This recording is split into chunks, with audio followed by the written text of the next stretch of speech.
journal. Yasmine Adoko.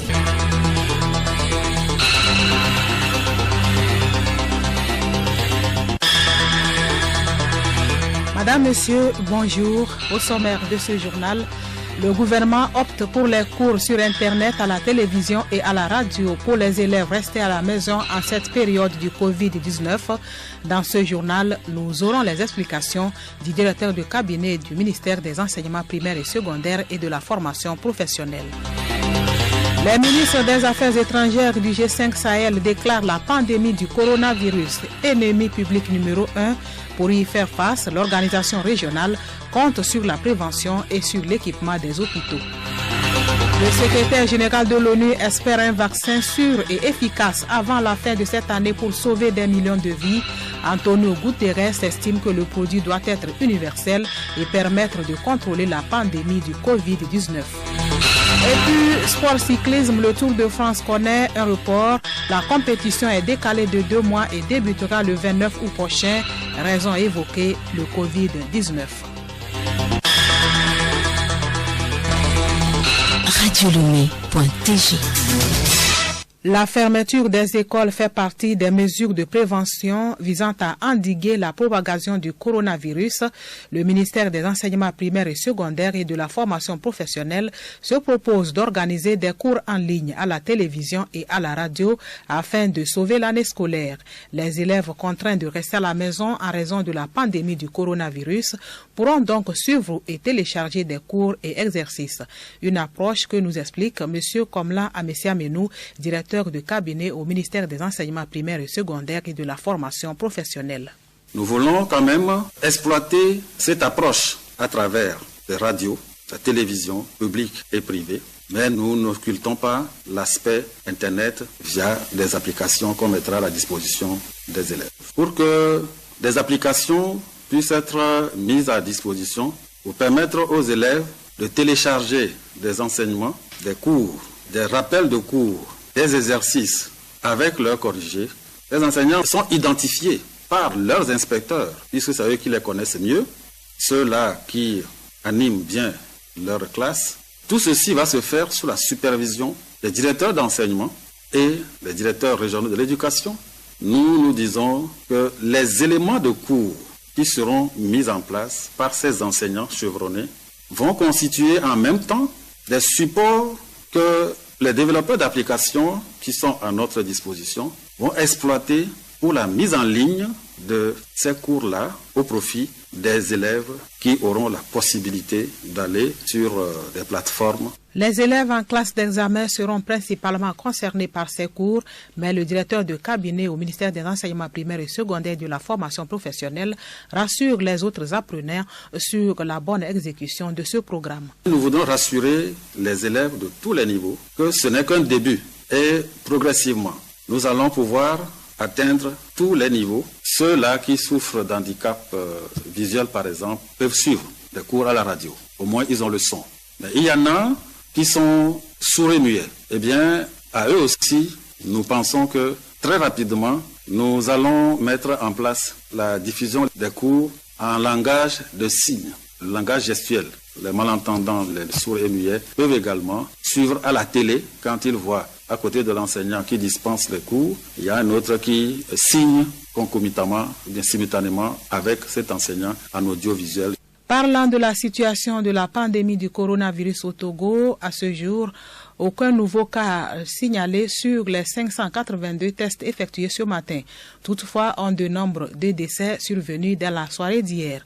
À ce jour, le Togo a enregistré 81 cas confirmés de la maladie, dont 31 cas toujours actifs, 45 guéris et 5 décès.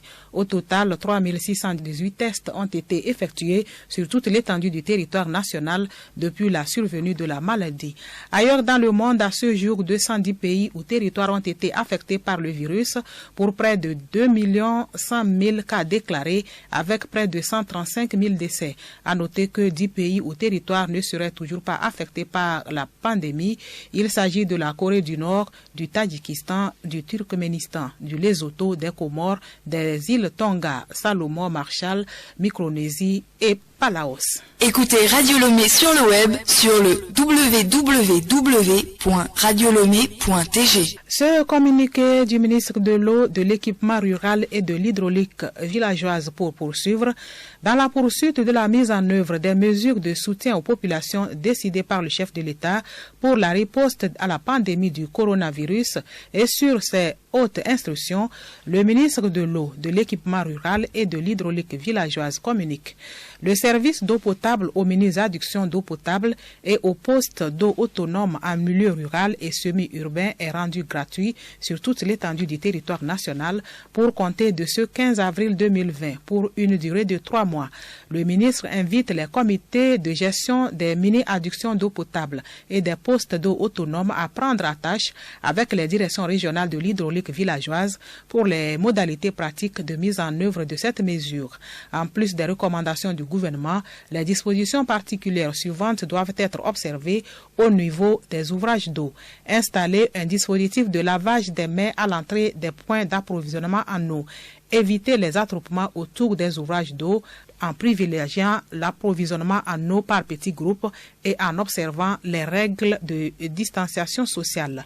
Enfin, toute panne sur les installations d'eau doit être signalée dans les plus brefs délais à la direction régionale de l'hydraulique villageoise ou au chef d'agence de la TDE en charge de la supervision de la zone.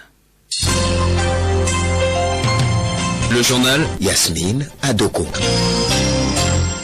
Première réunion hier par visioconférence des ministres des Affaires étrangères du G5 Sahel. Depuis le début de la pandémie, au cours de cette réunion, coronavirus déclaré ennemi numéro 1 avant même le terrorisme. Pour y faire face, l'organisation régionale compte sur la prévention et l'équipement des hôpitaux. Mathias Begbeni. Le ministre mauritanien des Affaires étrangères, président en exercice du Conseil des ministres sahéliens, insistait sur leur approche commune, notamment sur l'achat du matériel, l'équipement des hôpitaux, l'équipement d'unités spéciales pour éventuellement faire face aux cas médicaux.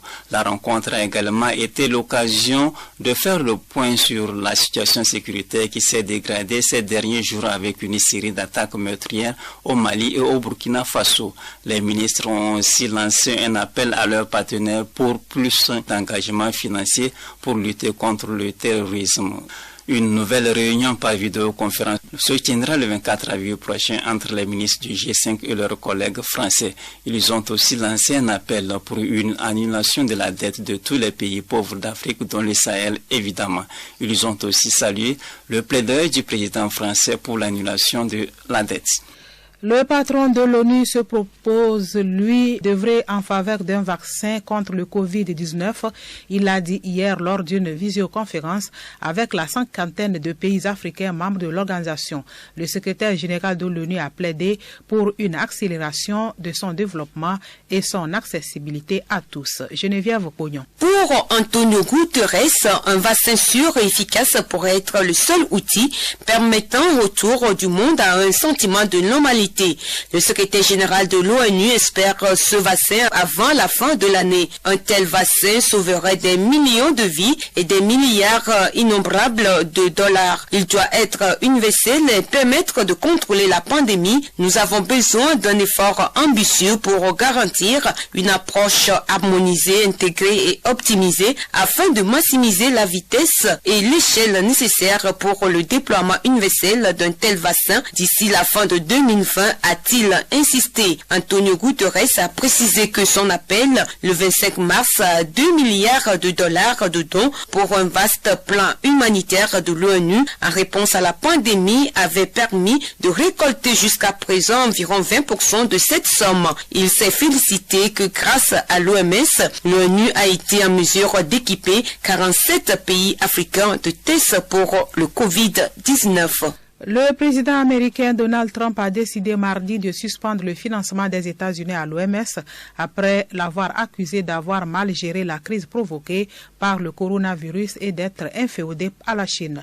Certains s'inquiètent des conséquences d'une telle décision sur l'avenir de l'agence onusienne. Et pour cause, les dons des États-Unis, pays qui contribuent le plus au financement de l'OMS, représentent 14,67% de l'ensemble des contributions volontaires versées dans le monde. monde. Magazine agricole à présent, créer une agence pour promouvoir la consommation locale du café et du cacao. C'est un appel du Conseil interprofessionnel du café cacao. Ces produits très recherchés à l'extérieur ont du mal à décoller en matière de vente au Togo. Odette Pira. Le prix est décidé à la bourse. Les producteurs n'ont aucune maîtrise de ce marché. Selon les spécialistes de ce secteur, ce prix varie en fonction des besoins des chocolatiers, avec des spéculations qui affectent les produits. Kokouda Chardé, président du Conseil interprofessionnel du café cacao. Le prix est décidé à la bourse et nous n'avons pas cette maîtrise parce que ça varie en fonction des besoins des chocolatiers. Vous savez, des fois il y a des spéculations. Et ces spéculations souvent affectent nous les producteurs. C'est pour cela que nous avons besoin de transformer plus de 50% de nos productions. Les acteurs interpellent les politiques à mettre en place une agence et une politique pour accompagner les transformateurs locaux. C'est le lieu encore d'interpeller les autorités de tutelle pour activer l'agence pour la promotion de la consommation des produits locaux. Parce que si une politique n'est pas définie pour accompagner les transformateurs, je crois que dans nos habitudes diététiques, on ne peut pas gagner les différents ménages. C'est pour cela que nous luttons. Et au-delà de ça, vous savez que le secteur est réorganisé. Nous avons l'interprofession. Et une fois l'interprofession installée, nous avons besoin qu'une loi soit adoptée à l'Assemblée pour vraiment gérer ces interprofessions, pour bien situer ces différentes interprofessions et partant la mise sur pied d'une autorité de régulation. Jeudi prochain, nous parlerons du CILS, le comité inter-État de lutte contre la sécheresse au Sahel et en Afrique de l'Ouest.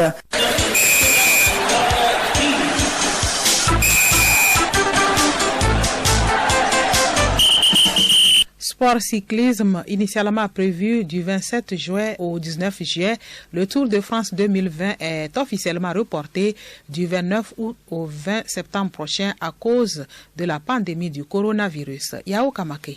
À circonstances exceptionnelles, reprogrammation exceptionnelle. Pour la première fois en 103 ans d'histoire, le Tour de France cycliste débutera à la toute fin d'été. Pandémie de coronavirus oblige. L'épreuve phare du cyclisme sur route a en effet été décalée du 27 juin 19 juillet au 27 août 20 septembre. C'est une décision attendue car les autorités françaises ont interdit tout grand rassemblement au cours des 3 prochains mois au moins. Les organisateurs du Tour ont cependant promis que ce ne serait pas une édition au rabais. Pour autant, même si l'encadrement et l'accompagnement habituellement massifs seraient moindres que les années précédentes, ne serait-ce que pour prévenir les risques liés au coronavirus. Pour le reste, pas de grands changements avec un parcours quasi identique. Cette grande boucle débutant à Nice et s'achevant comme toujours à Paris sur les Champs-Élysées. Par ailleurs, ce report aura en revanche de larges conséquences sur les autres grands événements de ce sport, excepté les mondiaux de cyclisme sur route, toujours prévus du 20 au 27 septembre. Le 15 mai, au plus tard, l'Union cycliste internationale doit dévoiler les dates des 2 autres grands tours, celui d'Italie, Giro, et celui d'Espagne, Vuelta.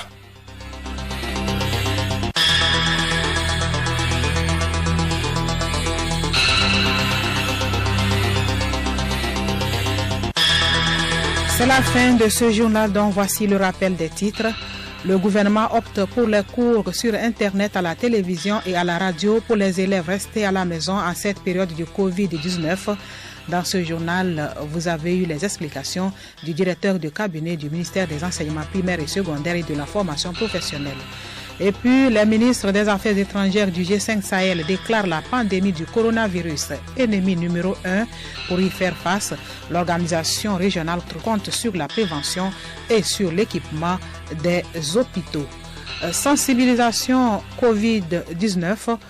Les gouvernements du monde prennent des décisions visant à protéger leur population, dont les enfants, contre la pandémie du coronavirus.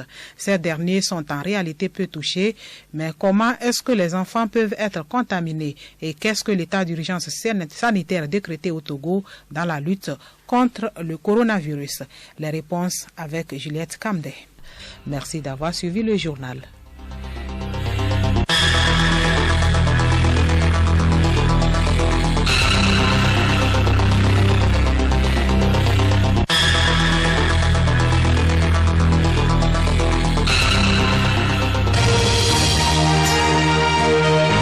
Radio Lomé, boîte postale 434, email radiolomé@radiolomé.tg.